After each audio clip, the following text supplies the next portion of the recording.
Welcome to Jesus and Jiu-Jitsu podcast, episode 006. This is Stephen Little, and I'm here with Isaac Tauaefa, Josh Straussberger, JP Dinnell. If you're watching on YouTube this morning, you're probably wondering what happened with Josh Straussberger and who is the man sitting to my right.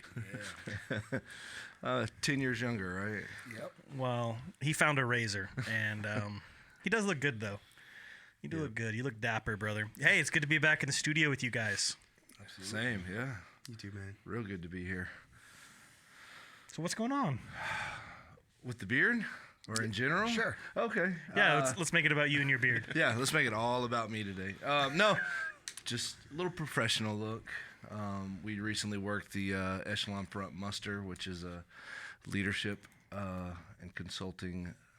Would you call it a conference? Yeah. The muster's more of a conference. Yeah, the muster's a military term for like gathering of the troops, so that's where the name came from. When Jocko and Leif did their first event called the Muster. It's a 2-day leadership event. Yeah.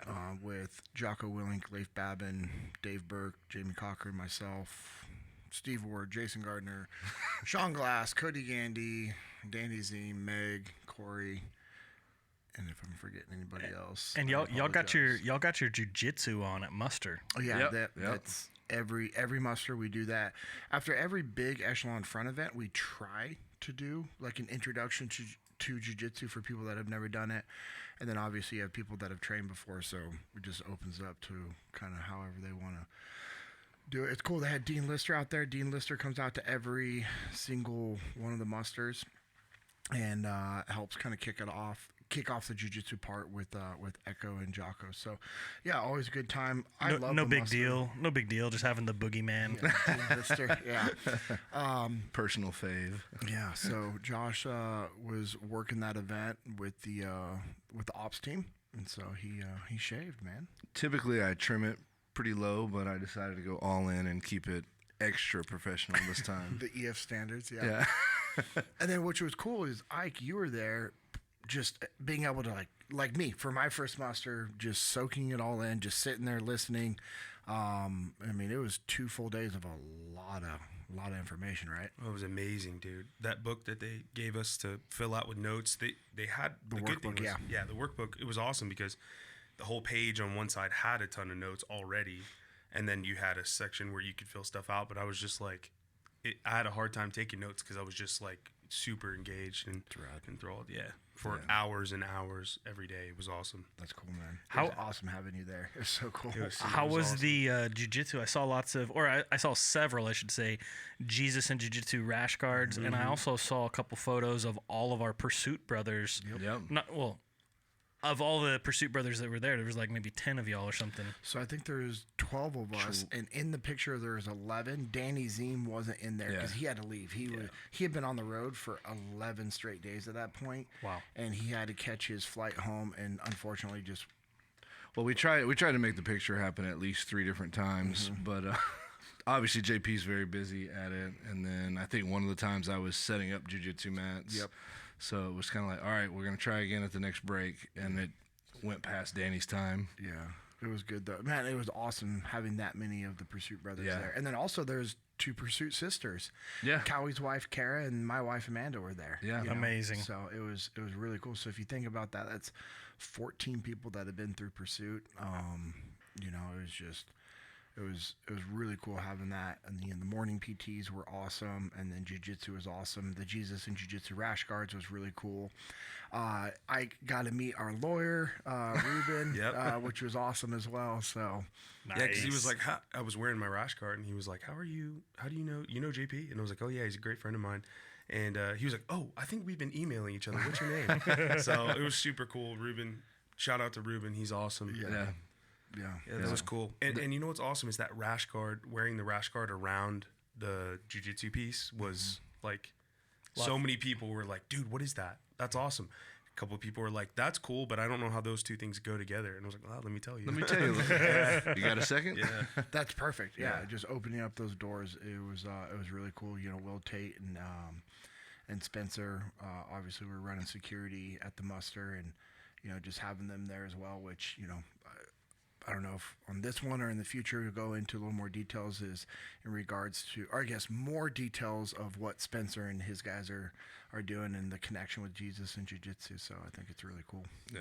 I'm stoked. I'm actually getting to go later this week with those guys. Oh, to that's right. Summit, That's so this week. we're Yes. just going- yeah. I'll let you know how it is. Yes. I am excited to hear That's going to about be that, man. big. Yeah. That's gonna be Spencer big. also let us know that he's going to be training with us at Double Five at least 2 days a week now. So, No way. Yeah. Dude. That is rad. Yep. That is cool. rad. And he's traveling in for that because he does not live close. He does not live No. close at all. He's but going to drive in Wow. the morning. He said he needs some big boys. Let's so. go. Hey, so one of the things that bothered me is we just had Easter. Like for us, when we're filming, Easter was yesterday, and for y'all listening, Easter was like a week ago. So Isaac sends us our group thread here, a text message saying the most important day in history. Yep. And I've been angry ever since I read that because I'm like, why, at least in my world, why has Easter been so downplayed? Now, I know it's not downplayed. Like, I've always grown up, it's Resurrection Sunday. It's a big day. It's important. So there's always been an emphasis on it. But why does it feel so watered down? When I'm in the same truly, boat as you. like, I've never heard anyone say until yesterday that Easter is the most important day in our history. And I'm like, how am I 33 years old and I am just hearing that phrase for the first time in my life? Okay. So, of course you're saying this. I was thinking about that yesterday, and I found myself starting to get irritated. Not with my family, not with the kids, but just With eggs and food and... yes. Okay, so we're on the same Just, wavelength. like the whole thing. Like the whole thing was irritating me. Again, not irritated at my wife, not irritated at my kids, but just the whole like Easter with the eggs and like, oh, let's dye eggs and everything else like that. And the more I thought about it, I was like actually really irritated with myself for just, well, why have I not realized this sooner? And why is like, this is up to me to lead my family. Like, why are we not doing something to represent like the holiday better? And which is good to do stuff with your kids and your family. But for me, it was just kind of, I was frustrated after Ike sent that text, and I literally thought about it. But what's crazy is I saw a few other people on social media post the same thing, like said the exact same thing. My buddy Jace Robertson from Duck Dynasty, him and his wife posted that. yeah. Like, and they had said something almost identical. It was about the most important day in history. I was like, oh my gosh, like this is like, it was really cool seeing it from multiple people. And it's, it's unfortunate. Like, someone posted it. It's like, I need to confirm it. So let me confirm this. But somebody took a screenshot of Google, and they celebrate every other single thing out there, and there wasn't one thing for Easter in regards to Christianity. But they'll celebrate every other like woke BS made up like things that are literally just made up. But there was nothing about Easter and Christianity and the resurrection, and so it was it was frustrating seeing that. But then also like that I sent that in the group text. I was like, okay, reframing. It was a good reframing. It's funny that we both caught on to that and we haven't talked about it because I've been focused on it enough to bring it up this morning. Yeah. I don't know, man. I think it's a huge, it's really a theme, I think, of what I'm going to share in a little bit, but it's a huge factor of, I think, Americans as a whole, for sure. I think humankind probably in general, but we have a lot of priorities out of line. Yeah. That's true. Yeah. No question. What do you have on this, Isaac? You're the one that stirred up this hornet's nest. Oh, hold on. While you're thinking about that, it wouldn't be episode 006 if we didn't do one of this. I hope you're watching on YouTube because you get to see my beautiful face and Josh's baby face this morning. But if you are, you already know what's happening. If you're listening, just think about this beautiful sour apple sniper. Jocko, go. I hope your taste buds are watering. Listen, if you're not in the game yet, if you've been listening to us, certainly you're in the game. If you're not in the game yet, on the Jocko Fuel, Jocko Go energy drink, go to jockofuel.com. JJJ10 saves you 10% on your order. That's JJJ10 saves you 10%. It also helps support the podcast and the ministry, Jesus and Jiu-Jitsu. Listen, 95 megs of naturally sourced caffeine. First energy drink that's ever pasteurized, so there's no preservatives. It's completely clean and healthy for you. Get in the game. It's focused on mental acuity. I love this for pre-jiu-jitsu training. Absolutely. Great focus, good sustaining energy, no jitters, no crash. All right. Yeah, well, and just thanks for, there's some people that have already done orders, right? I mean, you were looking at those the other day. Oh, bro, it's been flooding. Yeah. So thank you guys for going online, going to Jocko Fuel and using that discount code. It really helps us out and enables us to build the ministry and further the gospel. So with that, there's also been a good amount of Origin orders. So Origin, like Josh's hoodie over here, most of you guys that are in the jiu-jitsu game know Origin is the only 100% made in America gi, rash guard, and clothing and other goods company in the jiu-jitsu game. They're really spread out, hunting, all kinds of stuff. Boots, but you can also use JJJ10 at originusa.com or originmain.com. Yeah, Origin Main, like at the state. And that will save you 10% on your orders as well. And so that helps the ministry. So we appreciate you guys. Yeah, and I was listening to our last episode, and I just wanted to elaborate on this. By the way, I've had a few people reach out on Instagram about, hey, how can I help? Hey, I can't, fully do a sponsorship, but they want to be able to help out the ministry to like make a donation or tithe towards the ministry. Like we have that ability where someone can actually go to a link, which we can send you guys messages back on the Jesus and Jiu-Jitsu page, or if you hit me up personally, it might get hidden. There might be a delay. It's kind of crazy. So if you could hit us up on the Jesus and Jiu-Jitsu _USA Instagram page, we'll get back to you on how you can donate. But also, I wanted to elaborate on the use of that code and how it helps the ministry. Like the four of us are all busy with business and travel and families, and God put it on Ike's heart for us to do this podcast and then confirmed it with Josh. And Steven and I both were like, we like the idea, but to be 100% transparent, I was like, man, it's going to be hard for me to allocate the time. It's just going to be really hard for me to allocate that time. Is it important? Yes. That's why I committed to it. That's why we'll keep doing it. I'll be on as many of these as I possibly can. There's going to be times where we have guests and they're going to rotate into my spot just because I'm going to be traveling or gone and not able to record. But this podcast, we're not producing it. We pay for this studio time and for them to produce all the stuff, which is absolutely incredible. Like this whole setup is ridiculously nice. Yeah. And it makes it to where we can come in, we can record, and then literally like today, Steven and I, as soon as we get done with here, we're leaving, dropping them off, and then I go straight until I literally leave for the airport. I am on back-to-back work calls, Zoom calls, like virtual leadership training sessions, all that intel. And so I wouldn't have the time to go home and like, okay, let me try to edit this, or, let me rephrase this. I wouldn't be able to make the time a priority with all the things that I have going on to be able to work on this podcast. And neither would you guys. So the fact that, we have had companies that are, helping out with the sponsorship, it just makes a big difference. And so we really appreciate everybody that's, used the code, because that code's going to go towards this. People that are wanting to donate towards the ministry, it goes towards this. But then also it allows us to talk about Pursuit and about the ministry, which we've had people go to Pursuit because of the Jesus and Jiu-Jitsu sessions that we've done. And then now this podcast can start driving more people towards, Pursuit Ministries, the Walking in Truth Ministries, which is huge. So a little donation is actually like, I had one guy who was like, man, I can't do much. I only have $100. And I want to be like, bro, that's outstanding. That's amazing. We have another, my buddy Quentin Lovejoy, that I know from Echelon Front events. He's came to the individual FTX.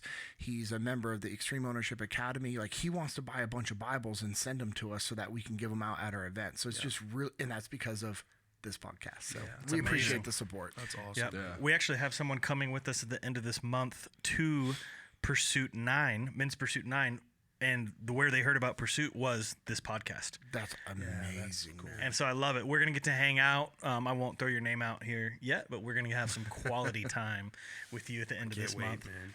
Let's jump into this. I want to share with you guys what the Jesus part of this thing. This whole thing's about Jesus, but let me share the Jesus part here. And I think this is kind of cool because I'm going to read from now listen, you can't turn off this podcast, but I'm going to read from the 10 Commandments, and I'm going to read right from the beginning, which is Exodus 20, starting in verse 1, going through 6. Then God gave the people all these instructions. I am the Lord your God who rescued you from the land of Egypt, the place of your slavery. You must not have any other God but me. You must not make for yourself an idol of any kind or image or of anything in the heavens or on earth or in the sea. You must not bow down to them or worship them, for I, the Lord your God, am a jealous God who will not tolerate your affection for any other gods. I lay the sins of the parents upon their children.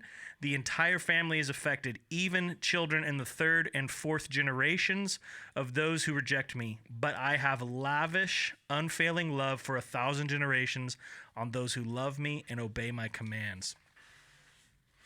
So growing up in the church, I'm always like, well, that's one of the 10 Commandments I'm not going to deal with. Like, dude, I am never going to create a God. I'm never going to worship a God, like, ever. That's easy. Check that one off the list, right? I mean, I don't know if anyone else had that thought growing up in church, but I'm like, there's one I don't have to worry about. Yeah, it seemed easy. Yeah, seemed right. No brainer. Seems super easy. But then as I've gotten older, by the way, so I really, like, the Lord's taken me through over the last couple months through a lot of the Old Testament stuff. I've read most of the Old Testament in the last couple months, not all of it, most of it. And it's hard to fathom how many times the Israelites and then the kings struggle with this. Like over and over and over and over and over and over and over and over and over again and again and again. And I'm like, dude, how hard is it not to worship a God? Like, your dad did it and he got murdered and God's favor left him. Like, now you're king, now you're doing it. Now your son's doing it, right? And it's just crazy. I'm like, do these people not have a history book? But it's such a theme. I'm like, all right, Lord, what are you trying to show me through this? Because this is more than just a little theme. And then when you go in and, like, I was prepping for this, it's like, it's the first commandment, right? Yeah. And so to bring this thing in a little closer, because I'll bring this into some stuff that I've dealt with, but I also think, so if we jump over to the New Testament, let me read this one for y'all. No one can serve two masters. This is Matthew 6:24 through 34. No one can serve two masters, for you will hate one and love the other. You will be devoted to one and despise the other. You cannot serve God and be enslaved to money. That is why I tell you not to worry about everyday life, whether you have enough food and drink or enough clothes to wear. Isn't life more than food and your body more than clothing? Look at the birds. They don't plant or harvest or store food in barns, for your heavenly Father feeds them. And aren't you far more valuable to him than they are? Can all your worries add a single moment to your life? And why worry about your clothing? Look at the lilies of the field and how they grow. They don't work or make their clothing, yet Solomon in all his glory was not dressed as beautifully as they are. And if God cares so wonderfully for the wildflowers that are here today and thrown into the fire tomorrow, he will certainly care for you. Why do you have so little faith? So don't worry about these things, saying, what will we eat? What will we drink? What will we wear? These things dominate the thoughts of unbelievers, but your heavenly Father already knows all your needs. Seek the kingdom of God above all else and live righteously, and he will give you everything you need. So don't worry about tomorrow, for tomorrow will bring its own worries. Today's trouble is enough for that. Matthew 6:24 through 34. So we're going deep on the scripture today, boys. It's not a scripture. It's like, 16 and 16 verses. And when I look at this, this is something I've been self-employed since I was 17, in business for myself in some form of like 1099 income, right? So I've never had any kind of a salary or anything like that. And so that has tended to create an issue inside me personally, along with a lot of other things, where I was really, unbeknownst to me, dealing with, you can't serve two masters, for you will love one and love the other. you cannot be enslaved to, you cannot serve God and be enslaved to money. And don't mishear me. I think being self-employed is great. I think working hard is great. I think the Lord wants us to be successful in all aspects of our life, including financially. But for me personally, it had created an issue where I was believing that I was more focused on making money and my ability to make money and working than I was on, when times got tough, then who was my provider and where that provision came from. And it's a tricky thing. Like, this is a weird thing. And this is one of the guys from Pursuit really helped me work through this over the last couple of years, Troy. And when we were going through this, he showed me this, Matthew 6:24, which is a very famous verse on money. But one of the things he asked me, he goes, Stephen, why does he, when you read this, it's talking about you can't serve more than one God. You can't serve two masters. You'll love one and hate the other. He goes, but why does he break it down when all the gods in the world, why does he break it down to God and money, or mammon, right? The spirit of money. And I'm like, I don't know. He's like, because that's the easiest place, and like one of the biggest gods that people in all time and all, what's the word? Like cultures and stuff they serve money. And so it's just, man, for me, it was like an unpacking, because I'm like, man, the reason I work hard is provide for my family, all these things, right? But for me, I had made money an idol. And it's not that I just had to personally reprioritize stuff, right? And again, it doesn't mean I can't be successful. It doesn't mean I can't work hard. But when I start looking at this idol thing, it's like, man, how many of us make, and I think in America it's a huge trap. And obviously Matthew 6:24 shows us, I think, that it's a big trap for probably everyone, that maybe money could be an idol. But how many of us in this world, because I've had buddies tell me, make jiu-jitsu an idol? Yeah. Right? Jiu-jitsu becomes their god. Like, jiu-jitsu is where they turn. Like, where do you turn when the stuff gets really hard, right? And again, we talked about this on a previous episode, but that's why we put in our logo, that's why we put the line between Jesus and jiu-jitsu, just to emphasize that Jesus is over jiu-jitsu.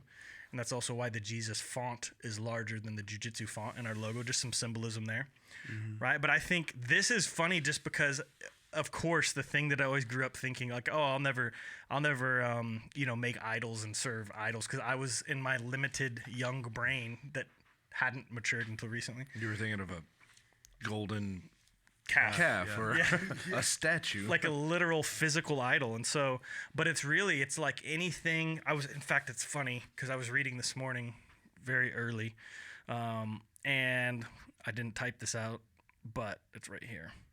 Of course, I'm looking at something that goes with it, and it's this was in 1 John 5:21. Dear children, keep away from anything that might take God's place in your hearts. And that's a really good way to sum it up.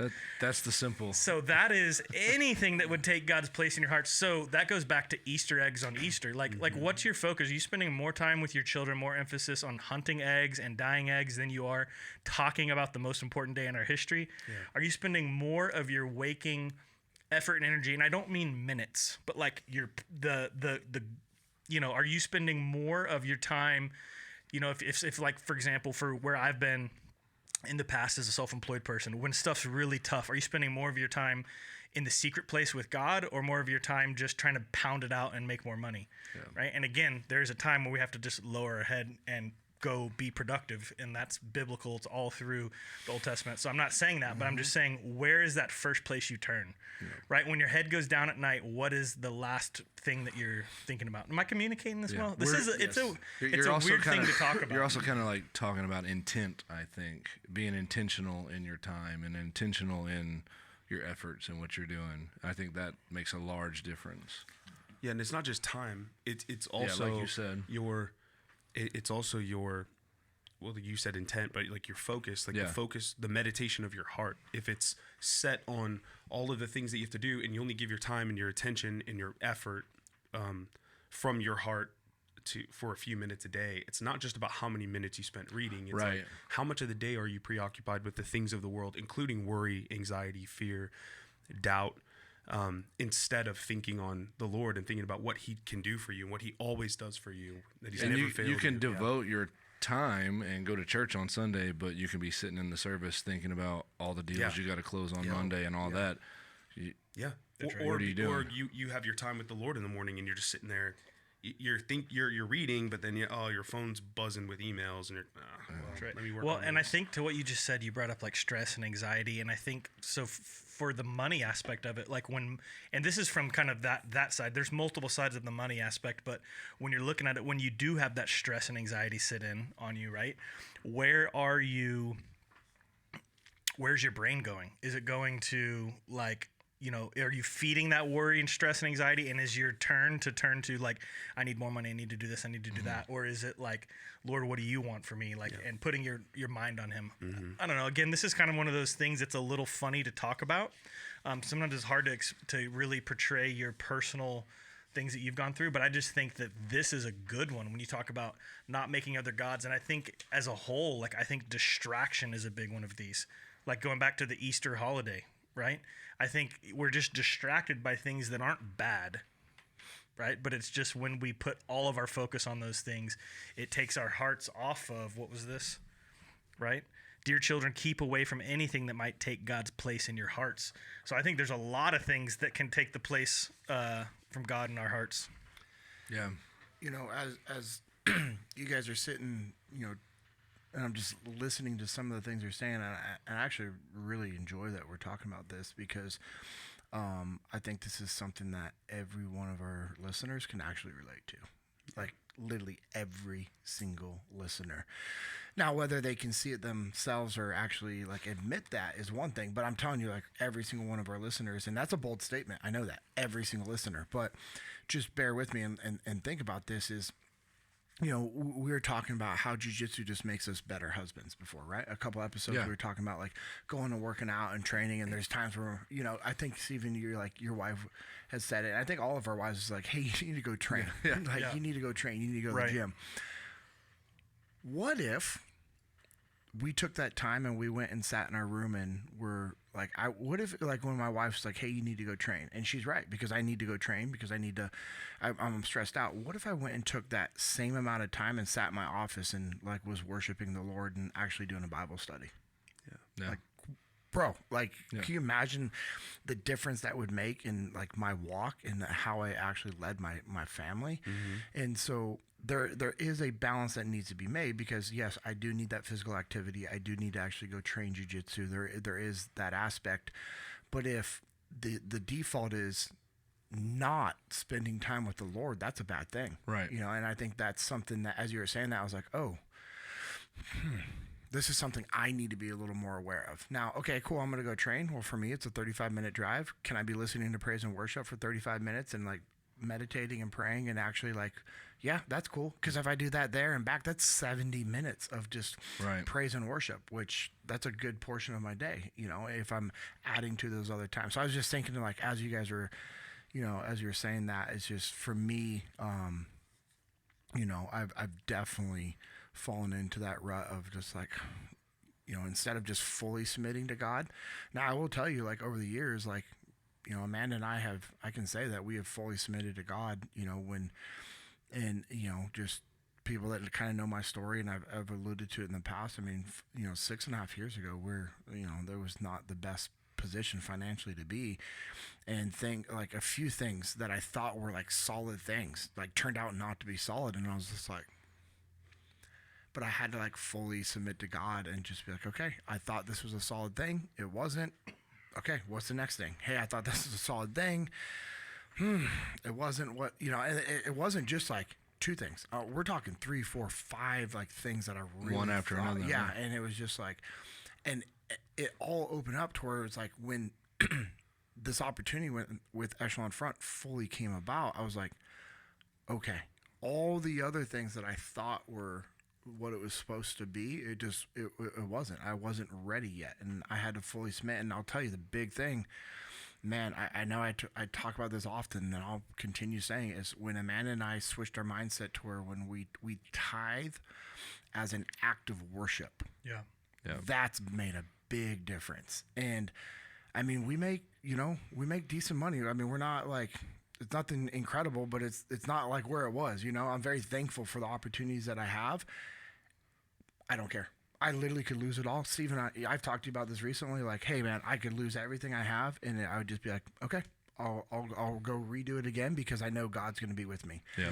And I'm not like, people are terrified right now for what's going to happen with the economy and all these things happening. And I'm like, okay, like I'm like literally not worried because this is everything I have is what God has given me. Right. So if it's not for me to have anymore, or if I'm not being a good steward of what he's given me, then it'll go away. And see, that's on me, 100% on me. That's the other side of this, because I was kind of talking about it from the stress and anxiety side, but also, I mean, I think a lot of people that have been self-employed can relate to this. When stuff's going really good, where's your brain, right? Because I've won that one and I've lost that one as well. When stuff's going good, I'm like, oh man, you know, either there's a lot of thought processes there, but it's where do you turn? Is it that I need more, and this is where I'm getting my joy, my fulfillment from, right? Or is it recognizing where this comes from?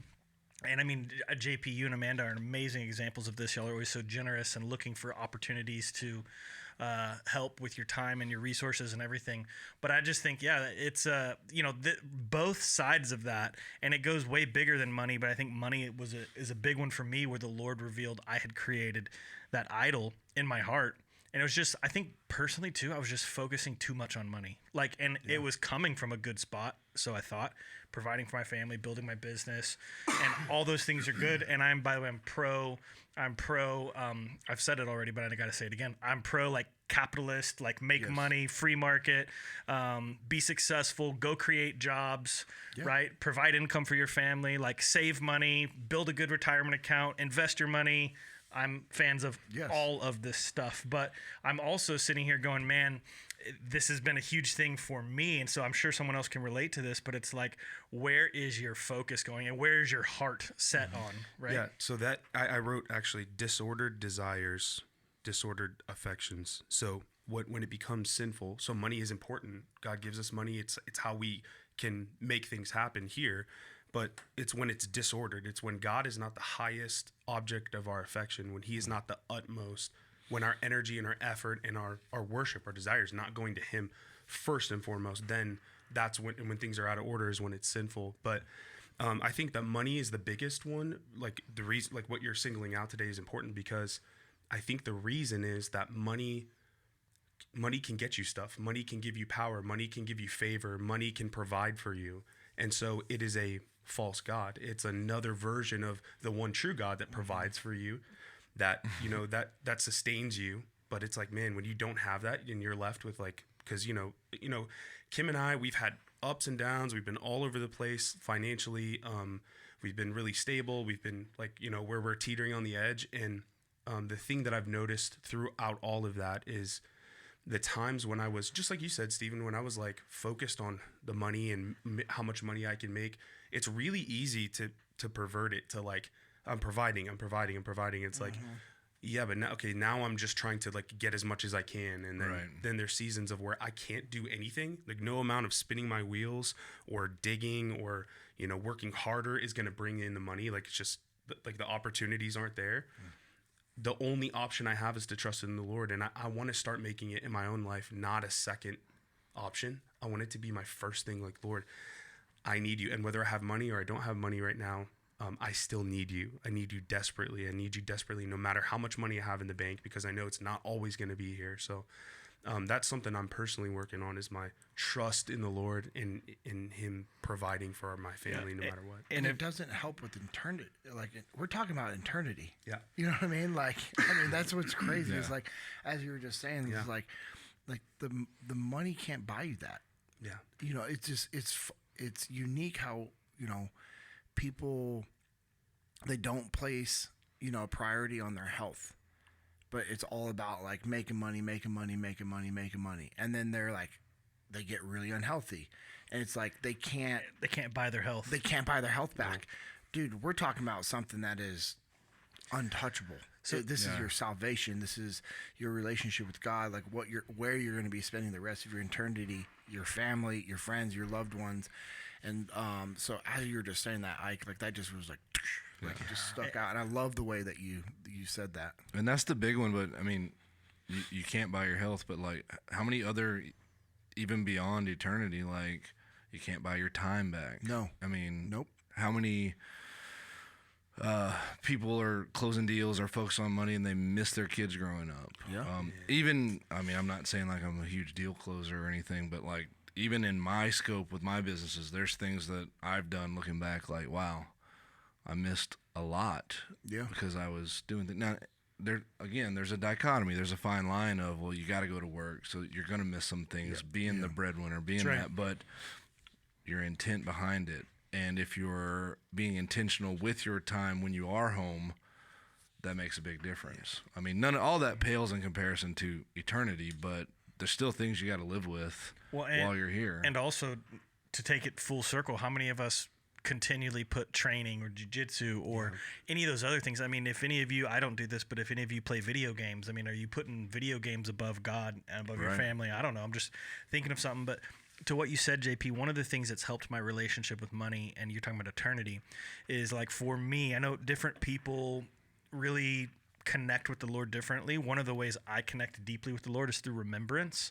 So remembering all the good things that he's done with me. And this is how I start a lot of my prayer or all my prayers is through a worship of speaking, remembrance of all God's goodness over my life. And one of the things I always do, every day, I thank the Lord for my salvation and my eternity. But I always use the phrase, and this is just what sits with me, is, thank you for a gift, Lord, that I could never earn, deserve, or purchase. Yeah, so no matter what I do, I can't earn it. No matter what I do, I'll never be deserving of salvation. And no matter how much money I make, I can never purchase it, right? And it's like some of those thoughts, I'm saying it as an act of worship to the Lord, but it's also a realigning that I can't, that whole thing about eternity and money, like I can't earn this thing, I can't buy this thing, I can't purchase this thing, I can't deserve this thing. Yeah, that's so good. I love that you're setting, as you're praying, you're like setting God in the rightful place that he should be in your mind, in your prayer, like in your speech. And to that, I'll just go a little, like getting personal here. That's what we do, I guess, on this podcast. But with that, because I know that kind of money and some of this stuff has been just having that improper alignment and not meaning to, like my heart was never to serve another God above Yahweh, above God, right? But it had happened. And so with that, I literally, when I'm praying and I'm doing that, I literally pray like Jesus, you are the one true God, and I serve you and no other God. Mm-hmm. Like I literally verbalize that out loud. And it's just like, hey, I was unintentionally doing this. I was unintentionally setting my heart on things that distract me from you, right? So now I'm going to very intentionally set my heart on you and what doesn't take away from you, and putting you in the throne. And so, because again, I think we've talked about this on episode 001 with spiritual warfare. I think in America, we're less numb to it. I think in America, it looks more like distractions and things like money and things like comfort and things like success and position that we chase, importance. Whereas maybe in other countries, third world countries and stuff, maybe it literally looks more like tangible gods, like idols. Yeah, right. And so, but because where what I dealt with was, it was distracted. It was disguised as something that was good, and it was really had thrown me off. Yeah. So now, since it's a disguise, now I'm just being intentional and calling it out and just being like, Lord, like, you are the one true God, and I serve you and only you. And so, anyways. Yeah. I mean, the devil comes to deceit. Right. I mean, it's, you know what I mean? Like, that's one of the things he comes to do. I mean, he's obviously still kill, destroy, but he's a deceptive person. Yeah. And here's the deal. Our nation, one nation under God, that's how we are founded. And so he has to come in and distract us and deceive us through very subtle. It's not going to be like a blatant idol. That's not going to work in the United States. I mean, it's trending where it might in the future. Starting to. Yeah, it's starting to, unfortunately, which is disgusting. But that wasn't an instant thing. If that would have happened like 40 years ago, 50 years ago, like would not. But it's like, oh, we'll just make these small little changes to society to where it's like, that's not right. That's not right. That's not. I mean, I guess it's not that big of a deal. It doesn't affect my family. Hey, what they do in private, you know what I mean? It's like, it's just like, slow little like shifts and changes. It's the whole like boiling water. You put a frog in boiling water, it's going to jump out. You put a frog in a pot of water and slowly increase the temp, he's going to sit there until he boils to death. Yep. Our nation is at the verge of boiling to death because we've allowed all these little things to creep in, and it's all these little idols that we didn't realize that we're worshiping. I'm talking to myself. Right. by I was the going way. to say, I'm this is our fault. yeah, I am right. talking to myself because it's something that over the years, you know what I mean? Like, and that's why, you know, I just, I wouldn't say drinking was an idol of mine, but it was an issue. It was getting close to it. And that's why I stopped drinking. I mean, I turned off my phone, but I'm at almost 60 days, like no alcohol. Right. You know, and it's, Dear children, keep away from anything that might take God's place in your hearts. 1 John 5:21. yeah, anything. I mean, That starts to sound close, you know? And it's like, how many other things are we not even talking about today, or have us as a group not even become self-aware with, that maybe those things are taking God's place in our hearts? Like Yeah. drinking might be one, and I think there's some other stuff that I've got to go home and evaluate. I mean, yeah. I mean, so for me, the like I said, the drinking thing was just because I was like, oh, you know, my talk at the muster, you guys were both there. You know, I talked about these times where I allowed complacency to creep in, and I would lose sight of my mission. Right, I would lose sight of my mission, and then things would fall apart, and then something new, dialed in, discipline. Over time, a little complacency, and then all of a sudden now it's like I lost sight of that mission. And fortunately, like God gives us the ability to see trends. And for me, with alcohol, I was seeing that trend. Nothing major happened. I didn't go get a DUI. I didn't get in a huge blowout fight with my wife. I didn't get in a fight out at somebody. I didn't do anything wrong. I literally did nothing. I was just like, I'm seeing a trend. I don't like the way this is I trending. don't like where this is headed. And I've seen it before, and I literally woke up one morning. I was like, I'm not drinking anymore. I didn't even tell Amanda. And, you know, we talked about this. I was like, I didn't tell her it was because it was just like, I'm not drinking anymore. And, you know, our fights almost non-existent, which is awesome. And, you know, you're talking about like, hey, how many times do we go to church and you're sitting at church and you're not fully like paying attention? Well, guess what? When I'm hungover, I'm not fully paying attention. And there's been times where I've been at church hungover, or maybe I didn't feel hungover, but guess what? I was not firing on all You're cylinders. still in the fog. Because I had the brain fog of drinking or not getting a lot of sleep or anything else like that. And so for me, the alcohol is definitely like just can be an issue. And I was like, well, I don't want it to be an issue, so let me just eliminate it, you know? And I mean, the people have, you know, a few people are like, are you ever going to drink again? I'm like, I don't know, maybe, probably. But I'll tell you what, like when I do, it's not going to be an issue. And then I'll probably just go back to like, oh, I'm not drinking again. I mean, it'll be no factor. Cause I'll, you know, I don't know, like maybe like actually according to my little tracker on my phone, I have downloaded, Master Worlds. You know, if I do Master Worlds and Let's go. let me rephrase that. When I do Master Worlds, Nice. that will be day 200 no alcohol for me. So maybe I'll have a drink after Master Worlds just to celebrate. Yeah. You know, and then go back to not drinking again. Yeah. Yeah. I love that. So I don't know. We'll see. So something I was thinking about, actually Steven hit on it, and you were alluding to it about complacency. Oh, yeah. But I think that the way that the enemy gets, because like, dude, we're the type of people that if confronted with something right in our face, we're like, no, I'm not standing for that. But if it's really subtle, if it's a tiny bit off, if it looks almost like normal, you're like, all right, I'll accept that. But that's a tactic of the enemy that he uses all the time, and that I've noticed in my own life, that when there is a door open, when he gets his foot in the door, it's always because it's like one tiny little degree to the left. So what the enemy does is he takes good things, because he doesn't create things. God is the creator, but he perverts things and he distorts them. So he takes love and he turns it up a little bit to over infatuation. He takes a natural ability to look at someone and at a woman and say she's beautiful. God made her beautiful, and he turns it to 11 to where now it's lust. He takes you know, nutrition and hunger, like natural hunger, and he turns it up to perverts it to where now you're a glutton. Like it's the same thing. It's But his tactic is always to pervert and to turn up to 11 the thing that God only meant to go to 10, you know? And so he doesn't create, but he distorts and he perverts. And that's how these gods come into our life. Well, I like how you said it too. It's always just slightly off. Yeah. So we'll accept it. Like, it's not a huge deal. I don't want to. Yeah. Rock the But boat. then when you go 10 steps past that and you look back, you're like, how did we get here? Yeah. The mental picture for that I love is imagine you're in Florida, like headed to like the Caribbean or something on a cruise ship, right? And you take off from Florida and you're headed, but you're like, you move that ship 2 degrees in direction. Up front, it looks like you're headed identical. You know, even 100 miles in, it looks like you're headed the exact same spot. But wake up in a day or 2 or 3 and you're in a completely different destination. You know, like light years from a different way. And it's just that little 1 or 2 degrees off from the beginning. One of the things that I wanted to point out here in this Exodus 20 that I was reading halfway through, just a point for all our listeners, it says, you know, I am a jealous God who will not tolerate your affection for any other gods.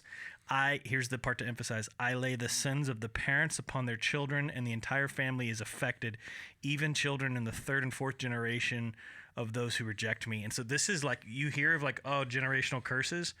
It's real, right? And this is one of the things that they handle at Pursuit and teach you, give you the tools on how to overcome and break through, and it's so powerful. And then, but I love, because God is so good, the next part of that is, but I lavish unfailing love for 1,000 generations on those who love me and obey my commands.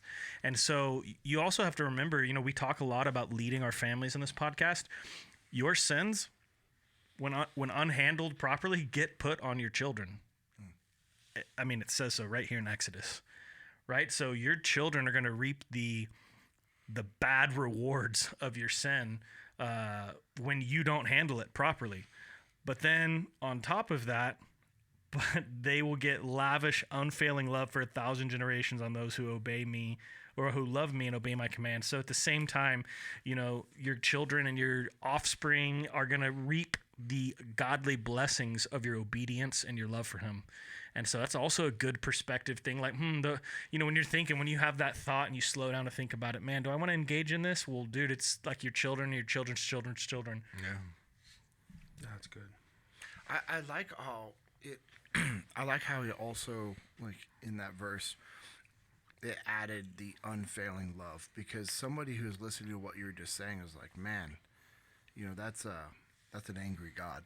Like jealous and anger, and you know that could push some people away from like just like actually listening about just Christianity and a relationship with God. And he's just like, but he's like, and that's why my interpretation, or what I hear you saying when you say that and I read that, it's like, because of like you're just not putting God number one, and you're it's not just about you that you're affecting. So like the way I hear that, it's like, hey man, like you're ruining this for your family. You're showing your family what not to do, and they're gonna follow that lead. You know, I think of it from like from a personal example. It's like, you know, we have twin daughters, and Cora is, you know, you look at Cora and you're like, oh, that's your daughter, 100%. You know, Everybody says that. And Cora and I are very, very, very similar in a lot of things. And, you know, before, you know, there's a little period of my life a few times where it's just like, man, I just let myself really get out of shape, and I'm just like, just focused on just working and traveling, and, you know, just stressed out, and like I let my hormone levels get out of whack, and I wasn't on the proper therapy. I just, all those things, right? And so I'm just out of whack. And, you know, you don't think, like, I'm never having those conversations with my kids. Like, I'm not like talking about any of that with my kids, but then I think back like, oh wow, like my kids were like mirroring that, and Cora was mirroring that, and Cora was dealing with the fact that she was just eating all the time, and she would eat when she was stressed out. She would eat like when, you know, it was just constantly eating. That was like her little thing. And you know why she's doing that is because I was also doing that. I was doing that all the time, and she'd always be like, well, you know, she's like, Dad, I'm your twin. Like, or Amanda would get on to her like, hey, we just had dinner. Like, you don't need to be eating right now. You're not hungry. Like, what's wrong? Like, what are you stressed about? Like, what are you thinking about? And her default answer was just like, she would put it back on, she was just trying to be like me, you know, or she would justify like that because what dad does it. And, you know, not that she was trying to shift the blame, but like in her mind, it was like, well, dad and I are so similar. Like, this is what dad does. That's what we do. Yeah. And then it's just like, so if you're not showing your kids that God needs to be number one, then how do you expect them to know to put God as number one? Like, why would they? Right. Where else are they learning that from? And then guess what? We just slowly make some changes to our life, and it's like, hey, I want to, you know, get back in shape. You know, we talked about this like at the very beginning of this, and it's just making that priority. And it's just like my kids are doing the same thing. Like, I have a whiteboard in my garage I write down my gym workouts in there. And the other day, like, I walk out there and it was awesome. My girls had created their own workout. They wrote their own workout on there, and like I noticed, like now Cora is being very mindful of what she eats and how she eats and like all these different things. And you know, they were out at the muster, you know, 4:30 PT. Yeah, Cora was getting after it. All three kids. Of the kids were doing PT at, you know, with hundreds and hundreds of other people, you know, and they're out there at 4:30 in the morning. I remember I was getting up because as the instructors, we do the workout before the group does. So my alarm's going off at 3:15 so that we can go do the workout and get it done. And then everybody else shows up at, you know, 4:30. They get released at 4:45 to come out to the area that we get after it. And I was getting ready and I hear an alarm in the other room go off, and it was Cora and Nola, and Cora's, you know, combing her hair, getting ready, and Nola's getting ready, and Aiden's getting up, and I'm like, this is insane. It's 3:30 in the morning and they're waking up so they could go do PT. So cool. And it was just like, oh, it's because the example that we set for our kids. And like, you know, you can, you know, I mean, like, it's what do we allow our kids to consume? And that's why I said earlier at the beginning, like, hey, everyone that's listening can relate to this. And your statement, Ike, is what tied the bow on that statement.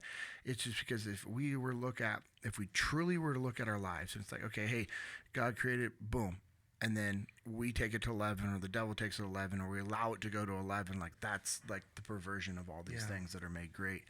And man, I don't know.